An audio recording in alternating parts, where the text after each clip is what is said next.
বাংলাদেশ দল দীর্ঘ 6 মাস পর টেস্ট ক্রিকেট খেলবে। 6 মাস আগে দল কেমন ছিল, একাদশে কারা ছিলেন সেটা খুঁজে বের করাই কঠিন বা অনেকের মনে নেই। এই যে বাংলাদেশ দল আরও একটা টেস্ট সিরিজ খেলতে যাচ্ছে, পাকিস্তানের বিপক্ষে খেলবে, সেই জন্য দল ঘোষণা হয়েছে। আমার কাছে দলটা দারুণ লেগেছে। দলের যে ভারসাম্য থাকা দরকার, অথবা দলে যাদেরকে নেওয়া হয়েছে, সুযোগ দেওয়া হয়েছে, এটা আমার কাছে দারুণ মনে হয়েছে। বাংলাদেশ দল যে একটা গণ্ডিতে আটকে ছিল, একটা স্কোয়াডের উপর সবসময় নির্ভর করে গেছে, সেই ফলটা ভালো হয়নি, সাহস করা দরকার, সেটা কিন্তু এই স্কোয়াডে বোঝা গেছে। কেন এইসব কথা বলছি ব্যাখ্যা করব, আগে আমরা স্কোয়াডটা দেখে নিই। শান্ত, জয়, সাদমান, মুমিনুল, মুশফিক, লিটন, মিরাজ, তাইজুল, নাইম, এবাদত, শরীফুল, তাসকিন, রানা, তানজিদ হাসান তামিম এবং অমিত হাসান।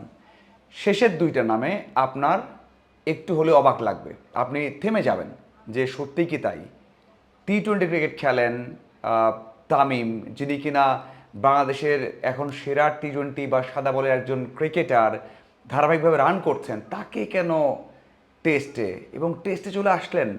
এই প্রশ্ন আপনার মধ্যে আসতে পারে। এবং কেন বলছি ভালো হয়েছে, এই জন্যই বলছি যে আধুনিক ক্রিকেটটা বদলে গেছে। আপনি শুধু যে উইকেটে টিকে থাকবেন তেমনটাই নয়।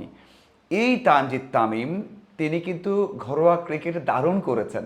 শুধুমাত্র আমরা সাদা বলে খেলা দেখি বলে ভেবে নিই যে তামিম শুধু টি-20 টেস্টে ভালো করবেন।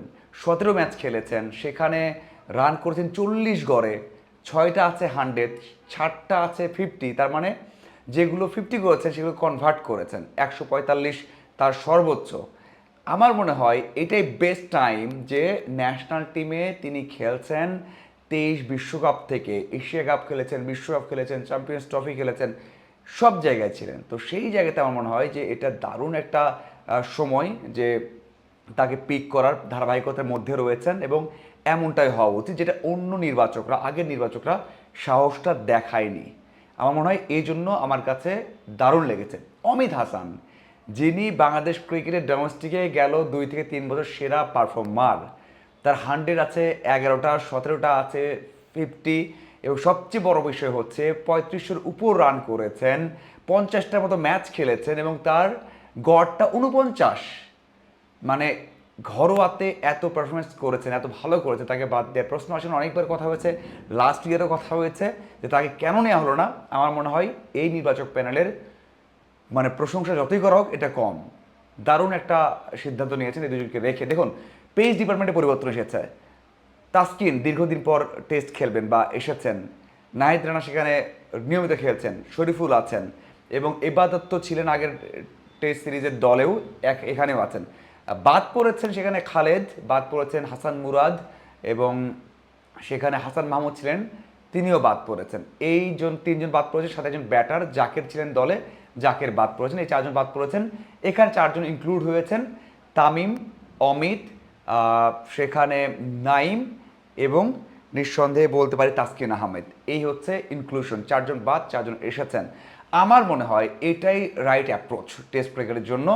এবং ম্যাচ জিততে হলে এখন টেস্ট ক্রিকেটেও আপনার আগ্রাসনটা দরকার এবং আপনার রানটা দরকার, সেটা নির্বাচকরা বুঝতে পেরেছেন। এবং আমার মনে হয় রিশাদকেও নেওয়া দরকার। রিশাদ যদিও ঘরোয়াতে ম্যাচ খেলেছেন সম্ভবত 22টার মতো, 35টা বা 34টা ইনিংসে বল করেছেন, সেখানে উইকেট নিয়েছেন মাত্র 36টা, কিন্তু আমার মনে হয় ঋষাদ টেস্টে ম্যাচ চেঞ্জ করতে পারেন। এবং সবচেয়ে বড় বিষয় হচ্ছে ঘরোয়াতে আমরা লেগ স্পিনারদের বল কম দিই, মানে অনেক কম দিই। তার তো ম্যাচ খেলতে অনেক কষ্ট হয়েছে, অনেক সময় নির্বাচকরা তাকে খেলিয়েছেন, ওটা কি বলে যে আপনার লবিং করিয়ে, অনেক দল খেলাবে না কিন্তু খেলিয়েছেন, ওইভাবে বল করতে পারেননি। আমার মনে হয় এখন ঋষাদকেও টেস্টে নিয়ে আসার সময় হয়ে গেছে, যেটা কিন্তু আমরা ঈশ্বরদীকে বলতে শুনেছি যে এক্সাইটিং প্রসপেক্ট, এক্সাইটিং একটা অ্যাসেট বাংলাদেশ দলের জন্য।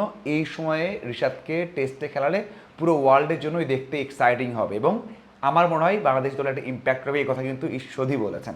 তা এই যে ধারাবাহিকতা শুরু হলো, যে একটা গণ্ডিতে শুধু থাকা নয়, সেই দিক থেকে আমার মনে হয় যে দারুণ একটা সিদ্ধান্ত হয়েছে। একটা ছোট বিষয় দিয়ে শেষ করতে চাই, সেটা হচ্ছে ম্যাচ খেলতে পারবেন কি পারবেন না। কারণ সবশেষ যে আয়ারল্যান্ড সিরিজটা হয়েছে সেখানে কিন্তু সবাই রান করেছেন, মানে টপ অর্ডারের জয় রান করেছেন, সাদমান রান করেছেন, দুজনে 50 পেয়েছেন। মুমিনুল রান করেছেন মুশফিক, রান করেছেন সেখানে শান্ত অথবা লিটন তো ধারাবাহিকতার মধ্যেই আছেন। টপ অর্ডারে তাদের জায়গা হবে না, হওয়ার সম্ভাবনা খুবই কম, তবে তাদের দলে নেওয়া হয়েছে, দলে থাকছেন, এটা অনেক বড় একটা বিষয়। আমার মনে হয় তাদের দুইজনের মানে অমিত এবং তামিমের জায়গা নাও হতে পারে প্রথম টেস্টে, হয়তো বা দ্বিতীয় টেস্টে আমরা তাদের দেখলেও দেখতে পাই। তারপরেও যদি ম্যাচ পান, যদি খেলানো হয় সাহস নিয়ে, সেটাও কিন্তু ভালো হবে, তাই সেটাও ভালো হবে। আপনাদের কি মনে হয় দলটা কেমন হয়েছে এবং তারা কেমন করতে পারে টেস্টে, ইম্প্যাক্ট রাখতে পারে কিনা অবশ্যই জানাবেন। ধন্যবাদ।